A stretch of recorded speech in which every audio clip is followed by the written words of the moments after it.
welcome to another episode 4 of Topics in Endurance Sports. I'm your host, Tim. Today is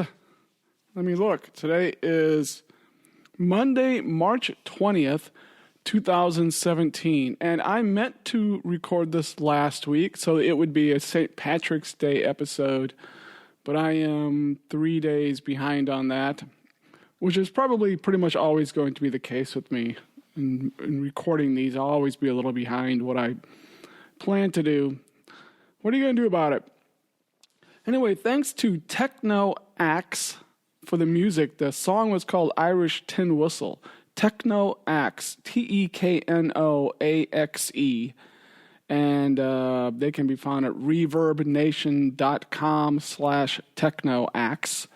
They gave me permission to play that little Irish song there, and I'll play the rest of it at the end of the show. You can find more about me at my website at runsmith.net. Runsmith.net. You can find my email, Facebook, Instagram, Twitter, and also about my coaching services at that page. Today's main topic is the 100 Ks of Convenience, a race that I did last weekend, not just 2 days ago, but 9 days ago. That's what I'll be talking about today, mainly. Just a few things from last time. I talked about the Black Mountain Marathon and Mount Mitchell Challenge last time that I did in Black Mountain, North Carolina. A really cool race. Check out that episode. That was episode 3. And I really encourage people to look into that race if you want to do something unique. Run up a mountain and run back down a mountain. I forgot to mention my hotel was actually not in Black Mountain. It was in Asheville, which is only like 20 minutes away from Black Mountain. That's also where I ate at the Lucky Otter restaurant. I mentioned that, where I had the burrito and the beer. That was in Asheville. I also know there's a number of other good races in the area that you should check out. There's one called the Quest for the Crest, 50K, 10K in May. It's put on by Run Bum. This is Sean Blanton is the owner of Run Bum, and he puts on a number of races. For example, the Georgia Death Race, which is coming up in a couple of weeks. One lady I interviewed said she was going to do the Shut-In Ridge Run. That's also in Asheville in November. It's an 18-mile run. And I did a quick search at one website, and I found over a dozen races within 50 miles of Asheville. So check that area out. Asheville seems like it might be a cool little town based on what I saw of it. So I think it's a place for everyone to check out that area. You got a mountain and just, you've got mountains, right? You're not too far from the Appalachian Trail. Speaking of which, I also forgot to mention that the day after I did the race, I did a hike on the Big Creek Trail, which is on the border of North Carolina and Tennessee, which is actually near the Appalachian Trail. So I wasn't on it, but I was close to it. I did a hike that was 11 miles, so 5.5 miles out, 5.5 miles back, along this creek. It was really nice and peaceful, really good way to recover after a race. If I had gotten out there earlier and thought about it, I could have done a loop that would have actually included about 5 miles or something of the Appalachian Trail. So I'm kind of obsessed with the Appalachian Trail and that I really want to hike it or hike more of it. I've done a whole 8 miles of it so far since I've moved to Ohio, but I really want to get into hiking and backpacking and try to do a lot of the Appalachian Trail. I don't know if I want to do the whole thing or anything like that, but at least lots of it. So, more reason to check out that area. I also made a mistake. I was talking about Camille Herron, about how she got a golden ticket to the Western States 100-mile endurance run. And I said that she won a race called the Bandera 100K in Texas. She actually got second place. The winner was Stephanie Howe Violet got first place, but both of those got a golden ticket. So the top two at these golden ticket races get entry into the Western States run. If that doesn't make sense, you need to go back and listen to previous episodes, what I'm talking about there. Also, I talked about the very first triathlon, and the whole point of it was, when was it and what was that about? And then I forgot to actually know the year it was. It was actually September 25th, 1974 was the day of the very first triathlon that ever happened. I think I guessed 73, then I guessed 75. It was actually 74. Okay, so that's enough for last time. Let's get into today's main topic, 100 Ks of convenience. So in the last show, I said that I was going to take a little break from doing some races. I had no races for about a month and a half. Well, I lied because I did this race. And the reason is, although I'm in Ohio, my family is, my mom, my sister, a bunch of nieces and nephews are all in Davenport, Iowa. That's where I grew up. And my daughter's in Iowa City, Iowa. So I go back there often to visit. And I was heading back that weekend, and I just saw there was a race put on by a friend of mine. And I've done a couple of their races already. So I said, what the heck, I'll jump in. It was only $40, even though I entered only 5 days before the race. It was still only $40. So I thought, I'll give it a try. It was their first year putting this race on. It's a pretty unique race that they did. And we'll talk more about the races they put on. They put on pretty interesting, good races. So this race was all on road. It was, you could do either 1, 2, or 3 21-mile loops. So if you did 3 of them, that would be about 63 miles. That's a little over 100 kilometers. So that's why it's called 100 Ks of convenience. I only did 1 loop because it was kind of a last-second thing, and I usually don't run on road that much. So I only did 21 miles is all I did, the 1 loop.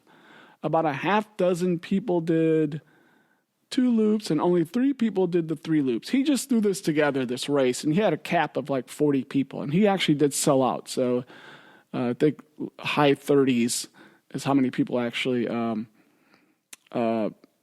did the race. So there's like 20 people who did the 1 loop. The people who did 2 and 3 loops started at 6 a.m. I started at 9 a.m. since I was just doing 1 loop. That's when we started. The day was really nice, cool. It was in the low to mid 20s all day, which was actually very nice, but it was kind of a shock in that Thursday evening before it was in the 60s when I went for a run. So it dropped from the mid 60s to the low 20s in about 36 hours, but it was okay. It was still a very nice day. Like I said, the race is all on pavement. It's a 21-mile loop on pavement, on just streets and some on the bike path in town. Not super hilly. There were a few little hills here and there that you had to generally probably going to walk up or slowly jog up. Some hills, but not like mountains or anything like that.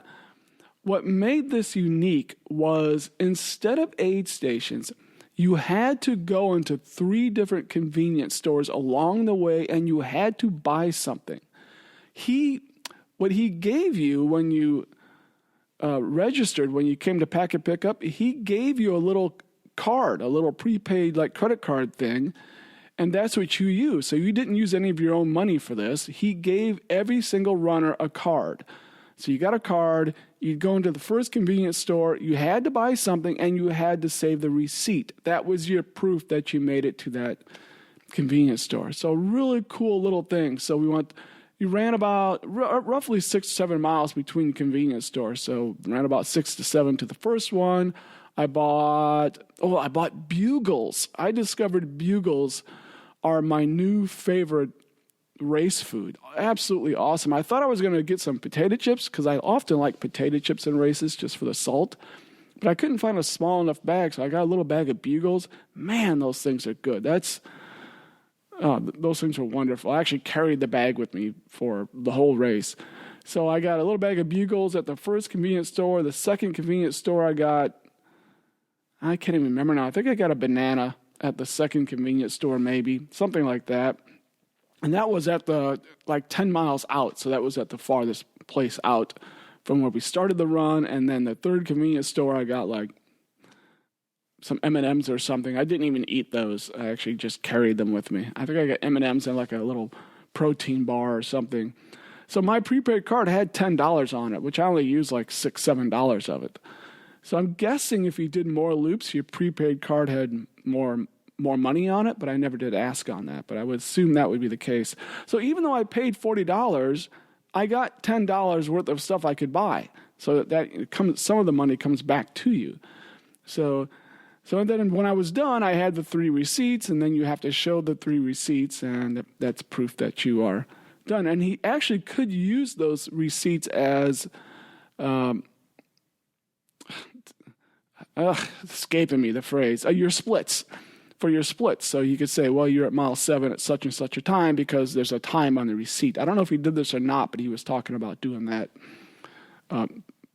posting those results along with just the how long it took you results. So it was really a neat idea to do this. And I have an interview with the race directors, and they tell you about how they came up with this idea. So let's see. As far as my race goes, it took me 3 hours, 51 minutes, and 31 seconds, 3:51:31, to run the 21 miles. My legs actually felt horrible. And I've kind of got an IT band thing and something with my knees that happen, but only seem to happen if I run on pavement. It's kind of good news because the races I enter are generally on trails, but if I run on trails, I don't seem to have any issues. But if I'm run on pavement and I just keep going, my IT band acts up and kind of bugs my knees a little bit. And I think it's just something to do with the very repetitive nature of running on road as opposed to trail. No 2 steps are the same. I mean, you're constantly jostling back and forth and up and down and walking and then running and changing your stride length and all that, and I don't seem to have any issues. So on the other hand, maybe the reason I was feeling, the other thing I guess I do on pavement is I run faster. That's the other thing. On trails, I'm running generally slower. On pavement, I'm running faster. And maybe I was pushing myself more than I thought because I actually ended up 6th of 24. And actually, honestly, when I was running, I was thinking I was way at the back. I had no idea where I was. And so I thought I was way at the back of the pack. And I ended up in 6th place. So maybe I was just pushing it hard. Maybe that's all it was. But I didn't feel like it. I felt like I was just barely jogging. But maybe I was pushing it harder than I thought. One thing, although, and you'll hear some people I interviewed mention this, you got a map. And you didn't get the map till the morning of the race. So you actually didn't know where you were going to the morning of the race. Also a little bit unique. But he did give a map, and on one side was a map, and the other side was turn-by-turn directions. So you could go that way. But you actually did not have to follow the map. Now, the map was going to be pretty much the fastest way, but you did not have to follow it. You can go whatever way you want. And being that this was my hometown, I actually did not at first. I took a different way to the first convenience store that probably made it slightly longer and a little more hilly, but it put me on a bike path. And I didn't have to go through a bunch of stoplights. So you could do that if you wanted. Some people, of course, weren't from the area, and they had no choice but to follow the map. But I was able to kind of do a different way at the beginning there, and I actually ran by the house that I grew up in, which was not that exciting, but just for fun I did that. That was something I could do. So you didn't have to follow the map, and you could go a little different way. So that was kind of fun. Let's see, what else about the race? That's all I can really think of about the race. Let's see, let's go with the winners of the race. For the 20-mile, the 1-lap race, the male winner was Devin Albaugh. He did it in 2 hours, 33 minutes, and 12 seconds. He took off like a cannon. He just started flying when he started running, like he was doing a marathon training or something, because he was really flying. So you can see he beat me by almost an hour and a half. So he was flying. The first woman was Krista Bunting, 3:24:51. For the 40-mile, the overall winner was Wendy Foote, 7 hours, 50 minutes, and 1 second. The first male was Mitchell Elliott and Mad Dog Dylan. Looks like they came in together at 8:49:08. I interviewed all 3 of those, all 3 of the 40-mile winners I interviewed. So great job, Wendy Foote, overall winner, 7:50. That's going really well for 40 miles, actually 42 miles. And the 100K winner was Brent Feigl, It took him 11 hours, 9 minutes, and 53 seconds. Yes, 11 hours. Like I said, there's only 3 guys who did the 100K. They all did finish. So great job to them. That's a lot of running on road, 63 miles. As far as what you got for the race, we got a black sweatshirt, and I always like sweatshirts that said 100Ks of convenience on it. And also, the people who did the 40 mile and the 100K, they got special awards when they finished. I did not get one just doing one loop, but the awards for the 40 mile and 100K are so cool, I kind of want to go back next year, assuming they do it again, and do the 40 mile just to get one of these block awards. And what it was a cement block, and one of the race directors actually made them. I'll post a picture of these on the website. They're really cool. It's like, and he just figured out how to do it himself. It's a little cube made of little tiny cement blocks, and you can take the top off. You can put stuff in it. Kind of may not sound that great as I describe it, but it was really neat. And they're really heavy because they're actually made out of concrete. So it was really a neat award that those people got. So anyway, without further ado, that pretty much describes the race. Like I said, it went through Davenport, Iowa, and Bettendorf, Iowa. So just to explain the area, the area is called the Quad Cities, this general area. And the Quad Cities includes Bettendorf and Davenport, Iowa. Davenport's the biggest city. That's where I grew up. So Davenport and Bettendorf, Iowa. And then across the Mississippi River is Rock Island and Moline, Illinois. So it's actually 2 different states, but these are the 4 main towns there, and they're all collectively called the Quad Cities. So you'll hear people say, or might hear me say, hey, did you grow up in the Quad Cities or anything like that? And that's what we mean, one of those 4 towns. And it does have, it is a pretty good little identity there. I mean, people do feel connected, I think, as someone growing up in Davenport, I do feel connected to Rock Island and Moline, Illinois, for example, because we all think of ourselves as part of the Quad Cities, even though we're in 2 states separated by the Mississippi River. It's an interesting little spot. The Mississippi River actually flows east and west there instead of north and south. So to me, the Mississippi River was south of my house, which is very odd. Normally, the Mississippi River is going to be either east or west of where you live, but not to me. It was south. If I was walking toward the Mississippi River, I was walking south because the Mississippi River bends right there. So again, the race started in Davenport and went all the way into Bettendorf and then finished back in Davenport. So let's get to some interviews about the race, because I'm flubbing this all over the place. Let's get some interviews about the race. The first 2 is with the race directors. Then I interview 3 who finished, 3 ladies who finished the race. And then I interview 4 guys. So I'm going to do these 3 interviews, one after the other. The 2 race directors, the 3 ladies, the 4 guys. And let's listen up and see what they have to say. Okay, I'm here with Joshua Sun and Ryan Ames, okay? So just a little background first. Joshua, are you from the Quad Cities? I am not from the Quad Cities originally. I'm actually from Dubuque, Iowa, but I've been living in the Quad Cities for almost 10 years now. So I consider it home now. I enjoy it here. Okay, well, that's close enough. That's only about 30 miles. Ryan, what about you? Where are you from? I am from the Quad Cities. I've lived here my whole life, so. In Davenport? Bettendorf and Davenport area. All right, very good. So you're locals. Joshua, can you remember the first race you ran that was not like a K through 12 race, like the first running race that you did as an adult? Well, I didn't run until I was an adult, so that's easy. Did not run as a kid. Played a lot of video games. Yeah, definitely. It was called the State Street Mile in Rockford, Illinois.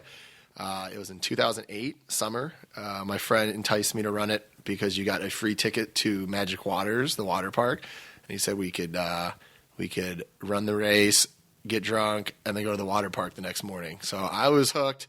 It was a 1 mile, mostly downhill race, and it was terrible and awesome all at the same time. I almost died. I was almost second. I was almost last place in the entire thing, and then I started running a bunch. So do you know what your time was in that race? I do. It was, I believe, 8 minutes and 12 seconds. I want to say it was 8:12. And that was, like I said, it's mostly downhill. You kind of go downhill for a quarter mile and it flattens out. And it's point to point, like you go down and down to State Street. in Rockford. And yeah, they had heats though. To be fair, they had like a kids heat and they had, masters heat. And then I was in like the open heat. So it's always people were warming up and warming up for 3 miles before a 1 mile race. I was freaked out. I was like, what's going on? Why are people running before they race? That makes no sense to me. And so I was in like the open heat. So it was all these former competitive collegiate runners, high school runners. And so, yeah, I was the second to last male and fifth to last overall. And I screamed out last finishing. And it was a really great moment in my life.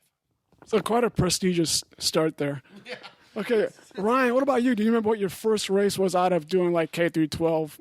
Yeah, like Josh, I just started running 4 or 5 years ago, and at first I actually absolutely hated it for the first 2 years, and then something clicked, and then I really started loving it. I got talked in, it wasn't my first race, but the reason I started running was I got talked into running the Bix by my sister. So I'm getting ready for that. I ran a few before that. I think the first one I ran was a little one up in Lost Nation, Iowa, called the Rustic Run. It was they had a 1 mile option, but I did not run a 1 mile race. I went with a 4 mile option. It was a fun race. I mean, it was no chip timing. They still use the old they tear the tags off your bib, and they still did that last year, just the bib tags. And the 4 mile one, I think I did like 38 or 39 minutes in it, and felt like I was going to die the whole time. That's how fat kids feel when they start running. Yeah. Well, you both survived, I guess. So you brought up the Bix, and that was going to be my next question. How many times have you run the Bix, Joshua? 6 years. Since I started running, I missed it once because I did RAGBRAI, which is the only time I've ever done RAGBRAI. And then I missed it a second time because I was out of town for a friend's wedding. Okay, Ryan, what about you? Have you done the Bix yet? Yes, I've done it 4 times now. And yes, before he says it, Ryan has a faster Bix time than me. So, Joshua, besides this race, the 100 Ks of convenience, you do the Sunderbrook bacon and barbecue, or what, bacon and beer? Bacon and beer, B&B, Sunderbrook B&B trail races. That's a race here in Davenport, not too far from where we're at right now. That is a 5K-ish and a 10K-ish trail run. That's in May, and then Ryan's this is his first year as assistant race director for that race. That's going to be in its 4th year in May. And then I also do the Schuetzen 9-hour trail endurance run, which is actually here. It's a trail race. It's not like this one, which is more of an urban road race, but the start-finish is the same, and it's a short loop that you run for 9 hours. And it's brutal, and it is masochistic, and it's wonderful to not run it for 9 hours, but to watch people run it for 9 hours. This guy, Ryan, he has ran it, I think, more than anyone else, because we do that, and then we also do a fun run version of it sort of in December called Sex at Schuetzen, because it's 6 hours. And so this guy's ran a lot of loops there. And then I also won the co-race directors from the Mines of Spain trail races in Dubuque, Iowa, where I'm originally from, and that's the first race I ever did, and this will be our 5th year in August. We actually just sold out in 3 hours today. We opened registration at noon, and it was filled up by 3 p.m. So it's become pretty successful, which is really flattering. It's kind of crazy to think, but people love it, and it's gone well. I know, Tim, you've ran the Mines of Spain before, and I think you were there the first year, if I'm not mistaken. That was a good time, and so I got a lot of things on my plate, but I enjoy doing it. So, yeah, I did. I ran the first Mines of Spain up in Dubuque. That was great, and I think I ran the first Sunderbrook too. I did run that. I think I ran the first one. I showed up literally 2 or 3 minutes before the start because I had run a race just before that. It's a long story, but I did a 5K at like 8, and then I did a year race at 9 or something. That sounds about right. It was very strange. So your races you have funny names, and now this race here is a completely unique idea. I haven't quite heard this idea, especially with the stopping at the convenience stores. So who's coming up with these ideas and these names? Is this you, Joshua, or who's coming up with all these creative ideas? I can't claim credit for it. Ryan, you speak to it. This actually, we kind of got this idea from a running group out of Tulsa, Oklahoma. We met them at a race last year, talking to them for a while. Super cool people. And they had something similar to this kind of. We changed it around a little bit to adopt it for what aspects that we liked and wanted to do to kind of create this. And then we decided, like, what, 3-4 months. Well, last like 6 months, we kind of started kicking around the idea a little bit. And like 3 or 4 months ago, we kind of decided to pull the trigger and say, let's do it. And Yeah, I mean, it was just kind of a gamble. I mean, we didn't, the date that worked the best was this weekend, and it was a little sooner than we probably would have liked, but it was kind of the only weekend that was going to work. And yeah, I mean, we took elements of them. I mean, they kind of use convenience stores to some degree. They do a bigger. It's a kind of a whole different feel, different vibe, different distances. So we kind of modified it to what the general idea was there, and then we just kind of took and expanded on that and made it fit for what would work in the Quad Cities. There's kind of different things that we're introducing that I definitely think are different. But yeah, we can't take credit for the original idea, not at all. But hoping, I think, one of the things that I've always, even though people think of us as purely a trail group, the Quad City Trail and Ultra Runners, we're in the Quad Cities, we're in the Midwest. I mean, a part of that is running on the roads, exploring your urban environment. We have an awesome urban trail system. That means pavement, in the Quad Cities, 4 cities, 2 states. Bridges you can run across, Mississippi River right there. So there's a lot of nice area that I think people, and then there's also the spots that people just stick to, and they take it for granted how much other space is out there that is great to run on. And so that's kind of where we were at with it. We're like, oh, this idea is cool. And then we can really highlight, these areas that we know, or other, and do like a whole different loop through town that people might never go. I mean, they might run by there for the last 10 years, but never actually take these roads, this route. And we're on some of the main routes, of course, for connective purposes. But we try to make it as unique as possible, and then obviously connect the different convenience stores too to make it feasible. So I mean, we don't know what to expect. That's what's fun about stuff like this. We don't know. People might hate it, people might love it. It might happen next year if people do love it, if they all hate it. And we'll just drink a bunch of beer and it'll be a one-time only event, all the runners will have our phone numbers, so we might get a lot of hate calls. Yeah, a bunch of hate texts and prank calls, a bunch of pizzas ordered, delivered to us. Yeah, so we might end up knowing how much they hate it before they even get back. So, I mean, our number one concern is safety. If everyone stays safe, that's the most important thing. We would prefer to have people enjoy it and actually want to do it a second year, but most importantly is that people don't get hit by cars. So yeah, but I'm excited. We've got a few. We've got enough people to make it interesting for the ultra distances, the 40 mile and the 100K, and obviously we expected a lot more people doing the 20 miler because it's kind of easier, more accessible, and a lot of people didn't know exactly, or they're new. We had just the one girl that was here. It's her first time running that far. She's never ran 20 miles, and she's going to do it at our dumb little event. So, I mean, that's cool, Well, very good. I actually put a race on for 1 year. It was in Iowa City on New Year's Eve. No, only... a total. No, it was New Year's Day, and a total of 4. A total of 4 people ran it. It's called the 3 Rings Run, anyway. And it went for 1 year, but we did have 2. We did have a male and female winner at least. Just a little bit about your race. Did I see you just did a 100-miler Orcas? What date was that? That was 2 weeks ago today. So that was the 24th of February on Orcas Island, which is about an hour and a half north of Washington. I'm sorry, north of Seattle, not Washington, north of Seattle. Yeah. Right. So somehow I didn't know you were actually going to that. So I think some big-time runners were there. How'd that race go for you? It went well. It was fun. It was absolutely beautiful. It was very difficult. It's a 25-mile loop, and so the San Juan Islands, the biggest island there is Orcas Island. And it's pretty much, you got the coast, and then it's all up and down, mountains pretty much in the center of the island. It was fun. I had a good time. I ran a friend from here, went out and did it. It was his second 100. He just did his first in November. And we went out together along with Ryan here and my wife, and they crewed and helped out. And my friend Adam and I, we pretty much ran the whole thing together from start to finish, which was a lot of fun, made it a lot more enjoyable. There's no pacers allowed, so it was you're out there pretty much on your own if you don't have someone you're running with. Big climbs that last forever, then just constant downhills, uphills. But yeah, it's gorgeous. I mean, just the type of scenery you have there is just incredible. So. What was your time and what was the cutoff time?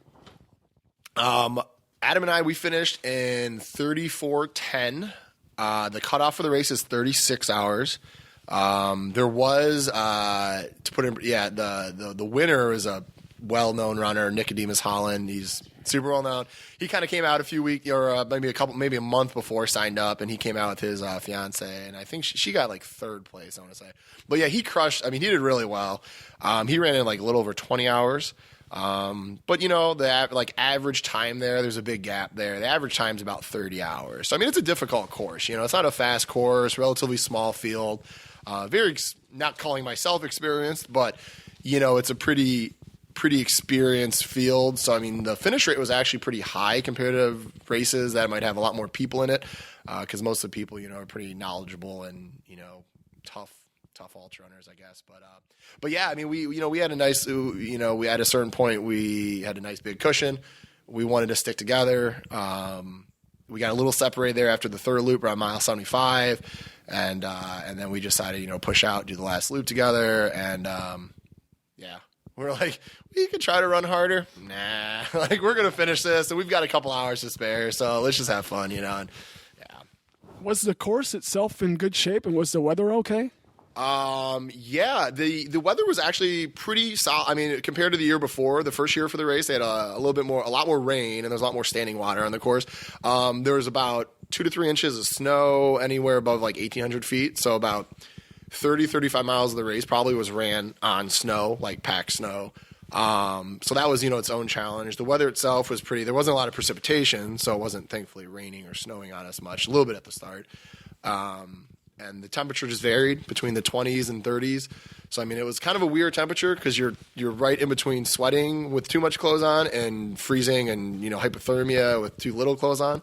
So that was actually a really big challenge, was kind of finding that sweet spot in between there, and managing to stay warm enough to keep moving.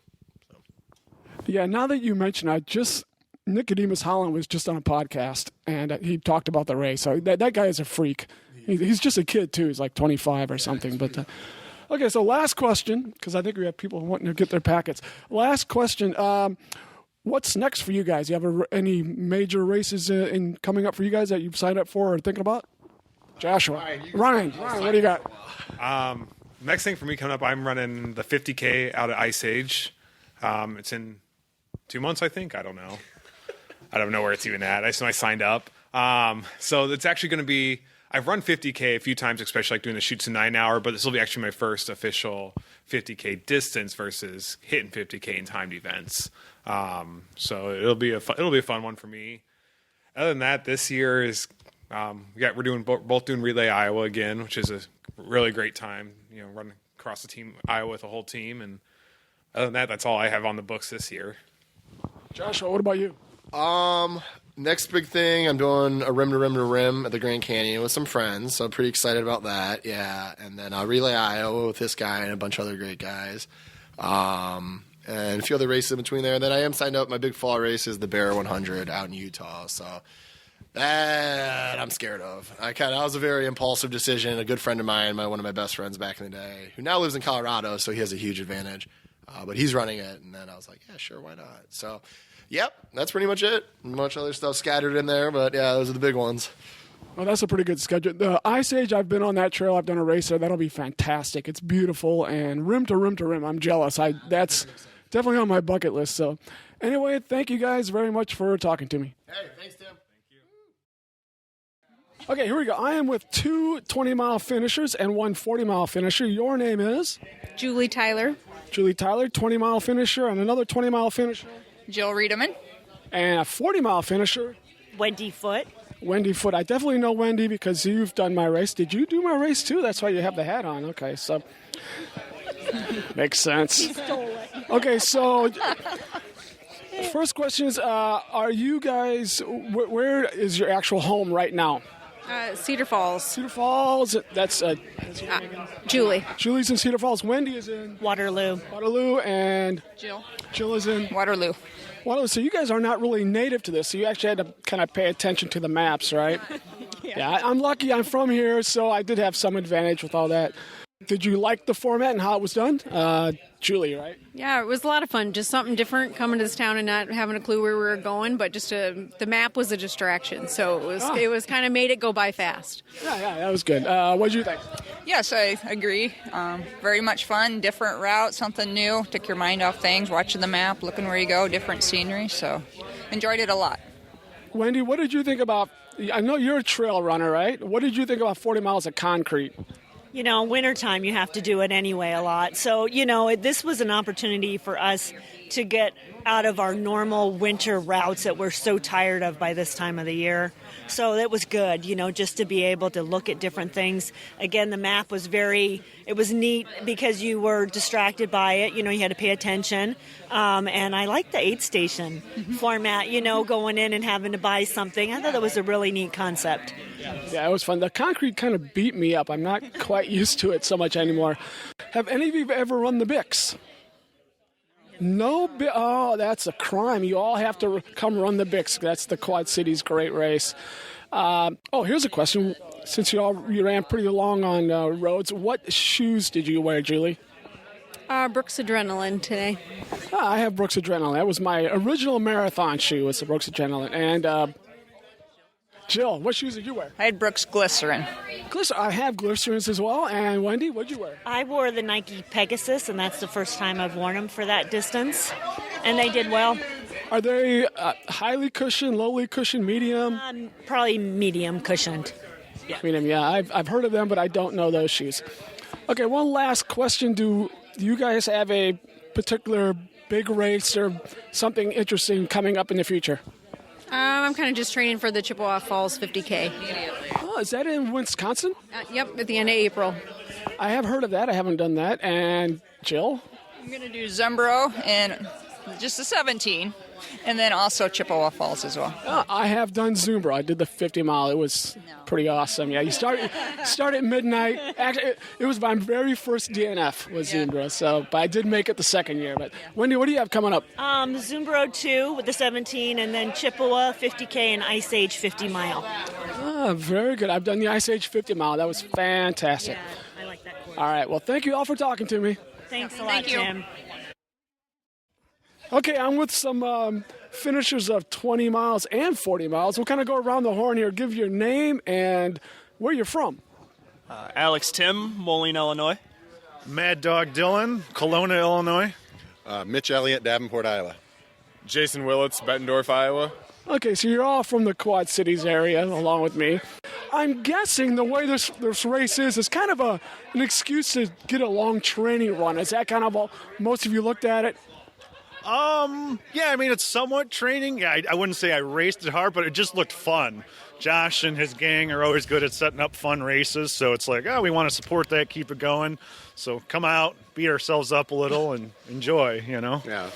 Did anyone not know the area enough that you really had to rely on the map? I don't know this area at all, so I was just completely useless out there. Thank God I was with my friend Rachel from the area, and so she knew where we were going. I was just blindly following. And how did that turn out with Rachel leading? We got a little lost. But we made it back. We took the scenic route. Yeah, very good. The steps were really clear. Like, it was real easy to follow. Yeah, the map, they did a really good job with the logistics and the map and the Of course, turn-by-turn directions. It was easy to follow. the second time through, even easier than the All right. five. No issues. Yeah. Other than Stonehaven, the imaginary doesn't road. exist. No, that is funny. That is the only road I missed, but I did see it. Yeah. Well, I saw it coming out. Come back out. Yeah, exactly. But there's I've never no saw exit on the it. entrance Off to of- it. Is it by the school? Well, is it the one where we had to go in between the two houses? No, like there was a sidewalk cut in between two houses and led out onto Stonehaven. It was like you had to go through the park. And there was this, okay, yeah. So yeah, we didn't. Yeah. Wait a minute. It's the one guy who didn't know what was going on, who somehow did find the one road the rest of us did not find. Yeah. Not sure how that works. Worked out. We just ran up to Crow Creek. Yeah. Okay, I always like to ask gear questions. There's a lot of road running on concrete. So, what shoes did you wear? Asics. Just Asics? It was a particular I type. don't know specifically. They're just Asics. Did you get it from J.C. Penney or something? I got them from Dick's Sporting Goods. Same thing, basically. What'd you run in? So I did the first loop in some New Balance. I forget the model number. Road running shoes. Also got them at Dick's. Yeah, no, I got them online, running warehouse. And then I have some Hoka trail ones. Again, I'm bad with names. Forgot. A little more cushion for the second I loop. think the Clifton, maybe? Yeah, one of those. Yeah, something like that. Okay, you're kind of a big guy. It looks like you could use some cushioning. So, what'd you wear? Blue ones. Blue shoes. That's very nice.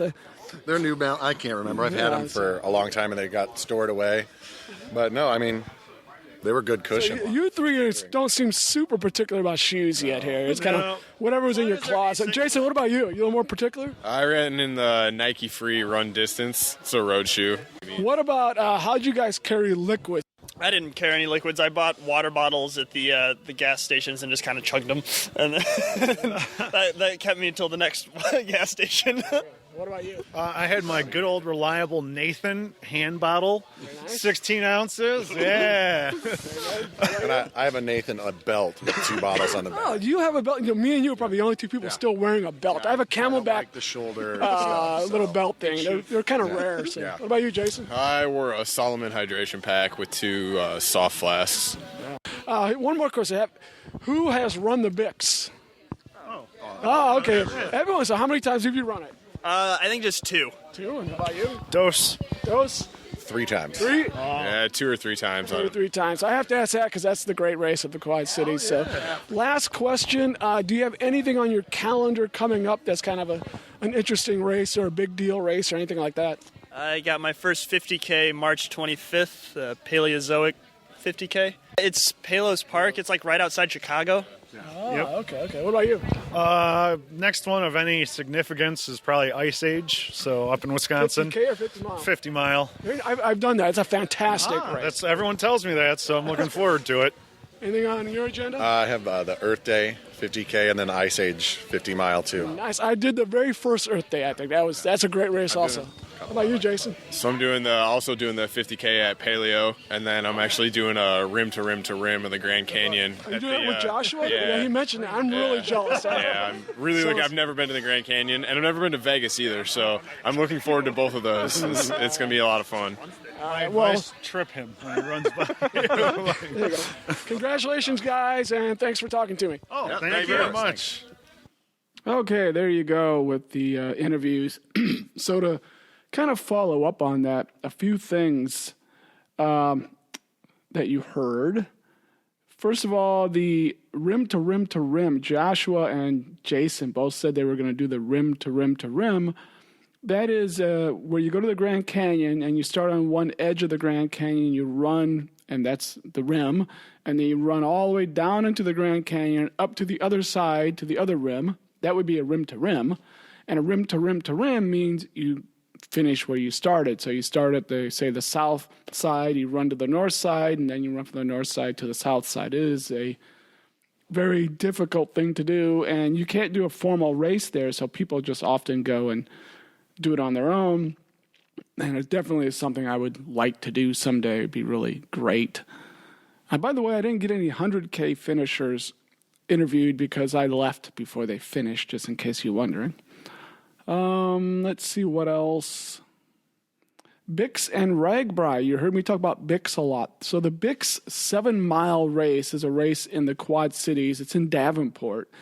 And I don't want to talk too much about it because I really should run it sometime and then make a whole episode about it and interview some people. But it's a pretty famous race. It's been going for like 40 years.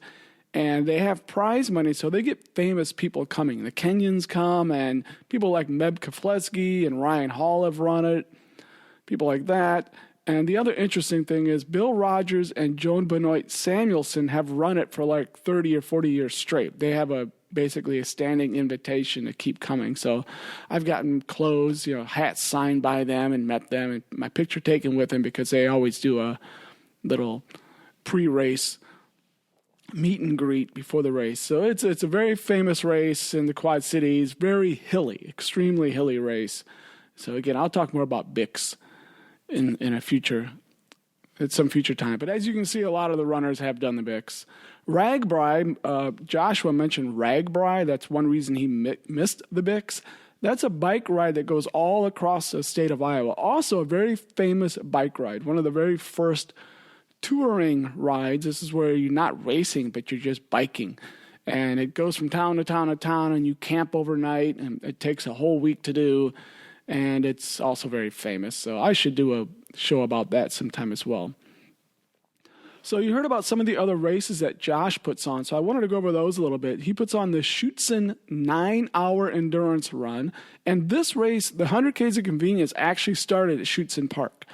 Okay, that's where we started this race. So the Schutzen 9 hours at the same spot. So it's called Schutzen Park. And it's 9 hour, but he spells it Nein, and then he puts an exclamation point in, which cracks me up because then you always want to say Schutzen 9. You can't help but say 9. Schutzen 9-hour endurance run. Okay, that's on June 17th, so you can still sign up for that. And it's a 0.85 mile loop, a very short loop, but it's nothing but a hill, basically. So it's 125 to 150 feet of elevation gain and loss for every single loop, which means if you were to run a marathon's worth, it'd be about over 4,000 feet of up and down in a marathon. That is really hilly. That's why he said it was grueling to do. And you basically run it for 9 hours just to see how far you can go. Whoever goes the farthest wins. So that is the Schutzen 9-hour endurance race. And in case you're wondering about Schutzen, I should preface this, a little background here. I should preface this by noting that Davenport, Iowa was settled by a lot of German immigrants in the 1800s, so late 1800s. And so Schutzen Park was, that means shooting park. It was a place to come, they had target practice and stuff like this. So a little background on that. In 1870, Schutzen Park, or the shooting park, was built. It was a target range for rifle marksmanship. In addition to the shooting and target houses, the park included an inn, a dance hall, a music pavilion, a zoo, bowling alleys, a roller coaster, refreshment stands, athletic fields, picnic grounds, and other amusements. As many as 12,000 people visited the park in a single day for major events. And I should note, this is all gone now. There's nothing of this left except a few little, remnants of structures. Kind of sad that it's all gone. A little more. In 1885, Theodore Jansen wrote of the park, "In the charming area of Black Hawk lies the magnificent Schutzen Park with its spacious shooting gallery and 20 gun stands. You cannot feel better anywhere than you do in the fresh, woods-scented, and shady lap of Mother Nature, with the jolly crack of rifles, the deep rumble of bowling balls, the endearing charm of the mighty German men's chorus, the intoxicating sounds of the superb German music, added to which is the happy sound of our dear mother tongue, falling on our ear almost everywhere. You believe that you have been transported back to the dear old German motherland and forget entirely that you are separated from it by a trivial 5,000 miles. Unfortunately, the popularity of Schutzen Park began to decline around 1917. Can you guess why? Yes, the anti-German hysteria from World War I restricted the activities of German Americans and led to the prohibition of the use of the German language in public. Many businesses and organizations changed their German names. For a time, Schutzen Park was renamed Forest Park. The Davenport Schützenverein became known by its English equivalent, the Davenport Shooting Association. So my own little take on this. So as you can see, when we tend to vilify innocent people in America for what's happening in their ancestral lands, that is something Americans have been doing for a long, long, long time. And it continues to happen. So even way back then, we were doing it to people. So finally, the park was dealt another serious blow in 1919 when Prohibition outlawed the manufacture and sale of alcoholic beverages, which had been a major source of revenue for the park. The park was sold in 1923, and it became the site of the Chiropractic Psychopathic Sanitarium. I should look up that. Anyway, the Davenport Shooting Association continued to use the park for many years after the 1923 sale, In 1960, much of the property again changed hands to the Davenport Good Samaritan Center. So there you go, a little background on that. By the way, Josh mentioned the QCTUR, the Quad City Trail and Ultra Runners. So it's a little club there, a group, and they put on a lot of these races, or they run together, do a lot of group runs, and they've also helped maintain some of the trails here in Schuetzen Park. Josh also mentioned the Sex at Schuetzen. Again, another little funny thing, sex being the German word for six. So it's a 6-hour version of the race, the same race, but only for 6 hours. He did it last December, and I don't see anything up for next December. So you might look for that. The Sunderbrook B&B, that's the race we talked about, not too far from Schuetzen Park, and it's all on bike trails. Really nice bike trail park. It's a 5K, 10K. That's on May 20th, and you can still sign up for that. So check that out. Sunderbrook B&B. Fun race. You have beer and bacon at the end. And then the Mines of Spain race, he mentioned that was his first race he put on. That's up in Dubuque. Dubuque is extremely hilly. Don't think Iowa's not hilly. At some places it is. It doesn't have mountains, but it can have very sharp up and downs. And so the Mines of Spain race is a very hilly race up in Dubuque, Iowa. They have a half marathon, 7 mile and 4 mile. I did the original half marathon. Very great workout. Unfortunately, it sold out, like he said, in 3 hours. That's in August. So keep your eye out for that in the future. And also, we mentioned Nicodemus Holland, and I said that he was the guy who won the Orcas 100-mile race. And I said I had heard him on a podcast. Where I heard him was on episode 155 of the Ginger Runner Live podcast. So check that out. Also, I guessed that he was 25 years old. He's 26, but he's amazing for a 26-year-old. He really, really can run. Okay, I think that's it for 100 Ks of convenience. I hope I didn't muddle everything too much there, but hopefully I gave you some interesting insights into that race and some of the other races they put on and about the Quad City area there.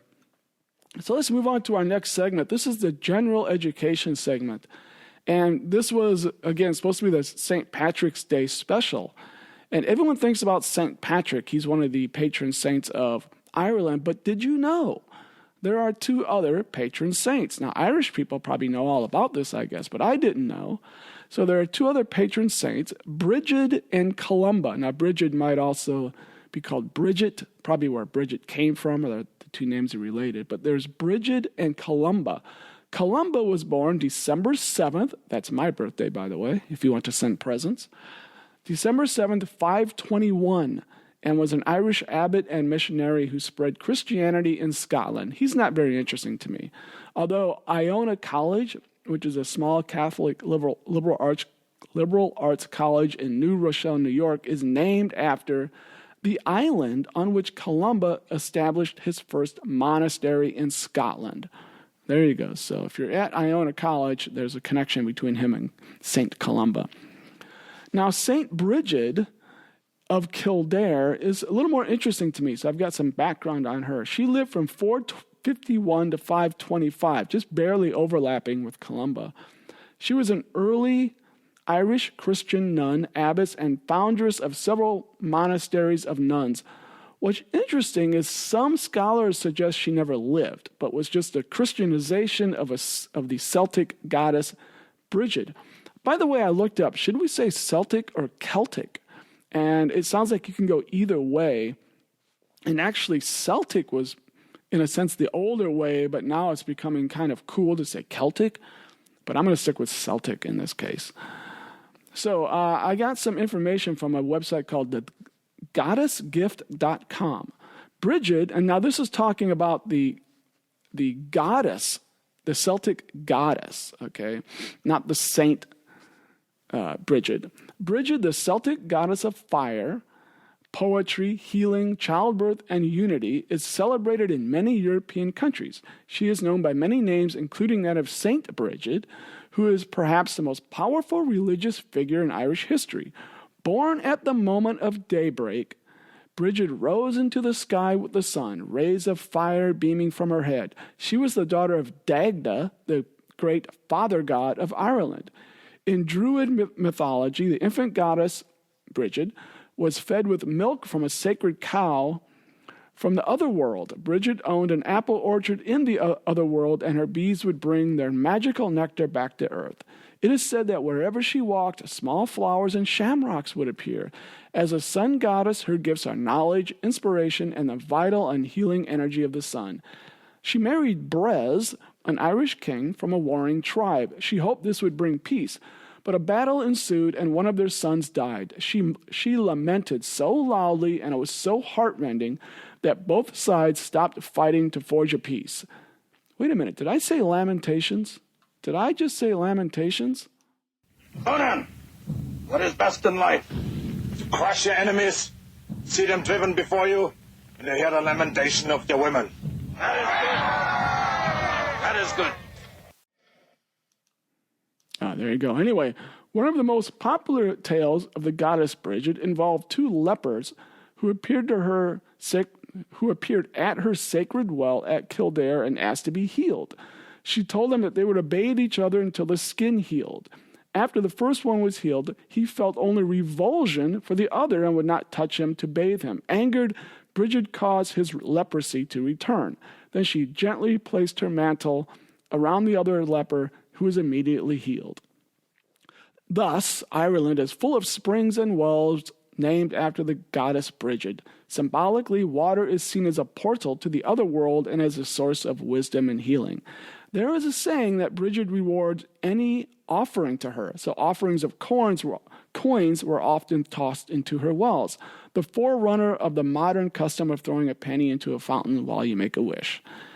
At her most famous shrine, Bridget taught humans how to gather and to use herbs for their healing properties, how to care for their livestock, and how to forge iron into tools. As a goddess of childbirth and protector of all children, she is the patroness of midwifery.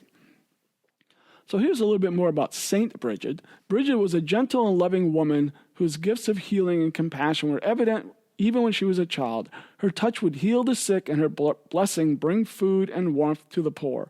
Her compassionate nature and strong will eventually led her into religious vocation. Some versions of her legends tell that her parents sent her to the nunnery because they could no longer afford her it's hard to read. Her incredible generosity. Giving her father's jewel-encrusted sword to a poor leper was simply the last straw. Others say it was her persistent refusal of all marriage proposals. Bridget's influence in the church grew steadily, and soon she was given permission to form a convent of her own.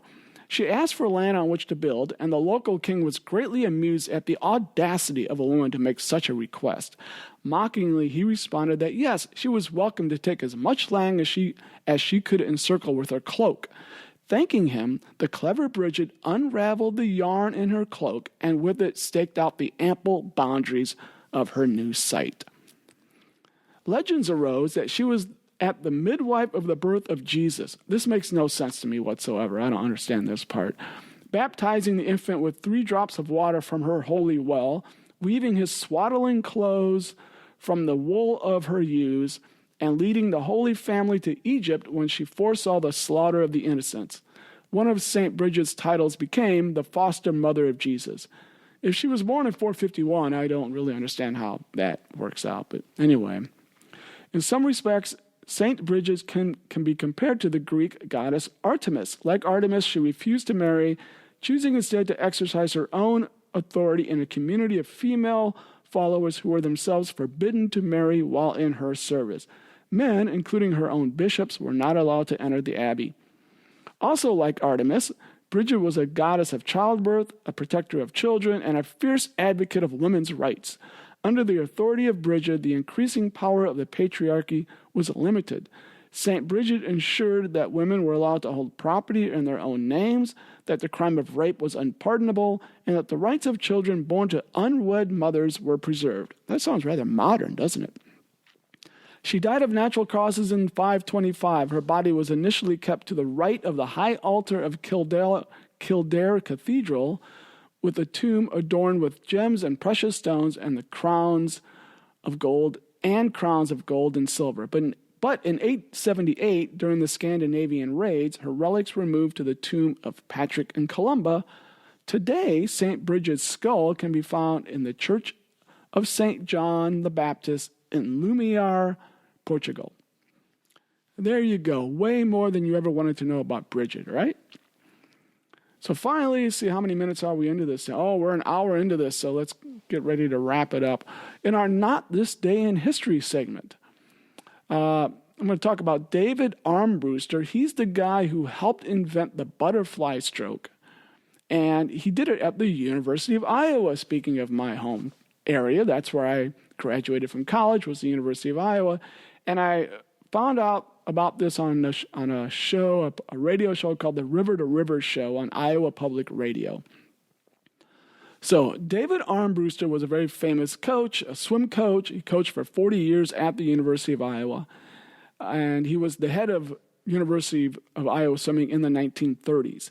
He was looking for a way to make the breaststroke faster. There were only 3 strokes at the time, the freestyle, backstroke, and breaststroke. Those are the only 3 strokes. He was trying to make the breaststroke faster, so he modified the arm movement so that swimmers would pull their arms forward above the water instead of below it. This was in 1933 to 1935, so that's not this day in history. That's when this happened. Until then, there were, like I said, only 3 strokes. And the rules were a lot different then. You could swim underwater the whole way, for example. You can't do that now. That was changed in 1988. It was actually faster to be underwater the whole way. And a lot of rules have evolved over time. So it was Armbruster and one of his swimmers, Jack Sieg. They developed the stroke by taking the breaststroke and doing the arm recovery above the water, and they developed the dolphin kick as well. There are some people who will say earlier versions of this butterfly stroke did exist, but these 2 get a lot of credit, I guess, for really developing it.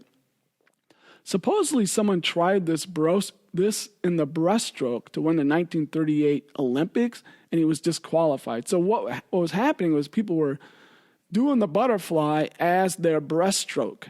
Okay, it was considered just a modification of the breaststroke, and it was rather controversial for a number of years. It was in 1956, finally, that it became its own stroke. So that's when they actually added it and said, no, it's not. The breaststroke and the butterfly are 2 completely different things. So in 1956, it became its own stroke.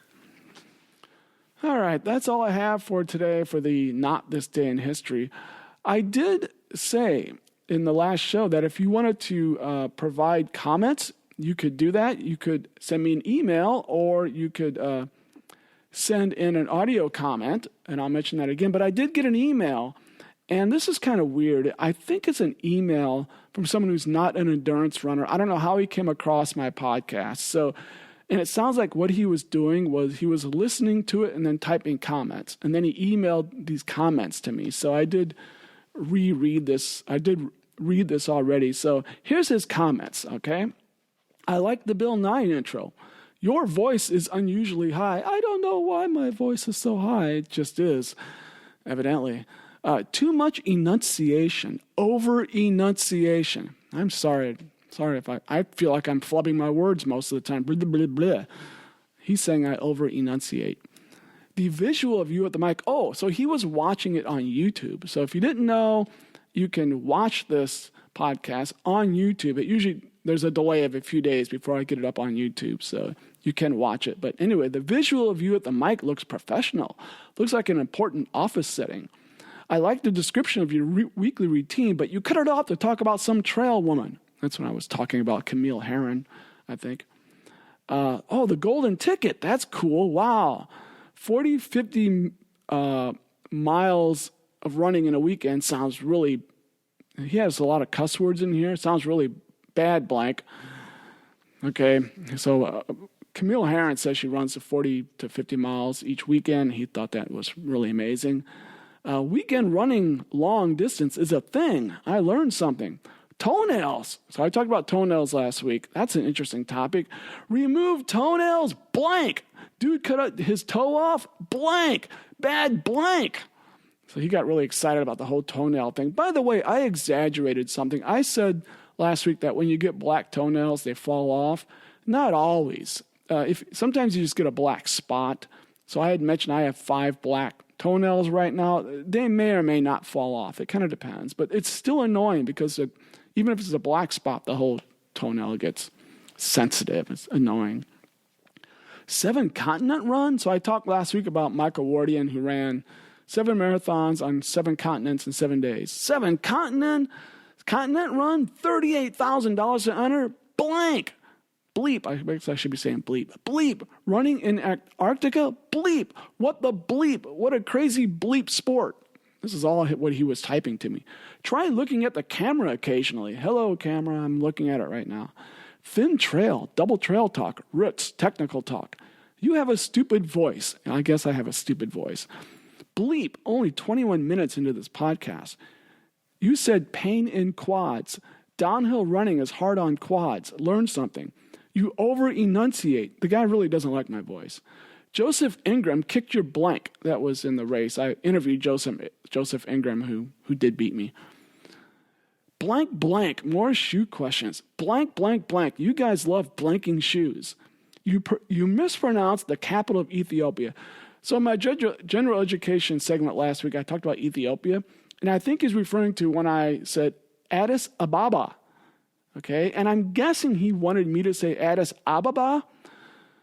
So I actually did some research on this, by the way, and it's interesting. If you go to YouTube, you can find a whole bunch of videos telling you how to pronounce things. So there's a whole bunch telling you how to pronounce this.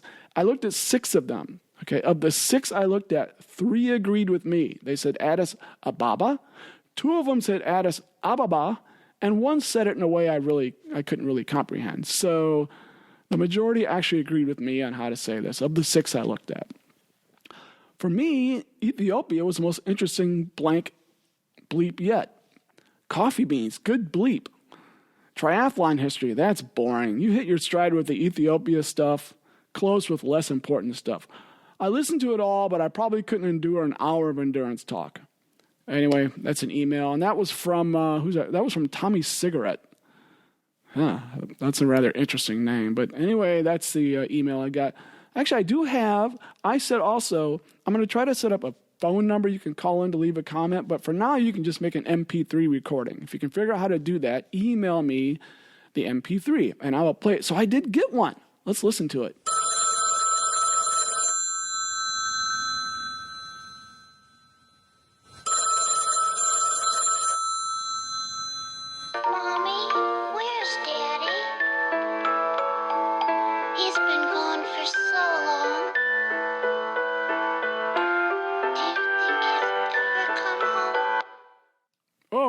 Whoa. I'm going to cut that one off. I don't know what's going on there, so whatever. Okay, anyway, that's the end of the show. So like I said, I'm going to try to give you a call-in line so you can call in, maybe leave something more intelligent than whatever the heck that was. Like I said, but for now, you can send an MP3, and you can talk about anything you want. You can comment on something I've said in the show. Maybe you were in one of the races I did and want to give your own little thoughts on the race. You can advertise your own race. You can talk about your training. You can brag up a friend or brag up yourself, or suggest a topic, or tell me that my voice sounds stupid and too high, or anything you want. All right? So keep that in mind. If you do call in, if I ever get that going, or you do send an MP3, try to keep it within about 5 minutes or something so it doesn't get too long. I guess that's it for now for that. So thank you for listening. I have no donors this week or this time, so no donors to thank. So again, go to my website at runsmith.net. You can find Facebook, Twitter, Instagram, email. I haven't been announcing my email because I'm trying to get a new one that's dedicated to the show, but I will say it here. It's chemsmith1@gmail.com. Chemsmith, like the beginning of the word chemistry, CHEM, chemsmith1@gmail.com. If you want to send an email, like I said, I'm going to try to change that, although that will always work. And you can find my coaching services. Please check out my coaching services. So we will finish out by finishing the song from Techno Axe, the little Irish song. And this is Topics in Endurance Sports. Signing out. Have a great workout.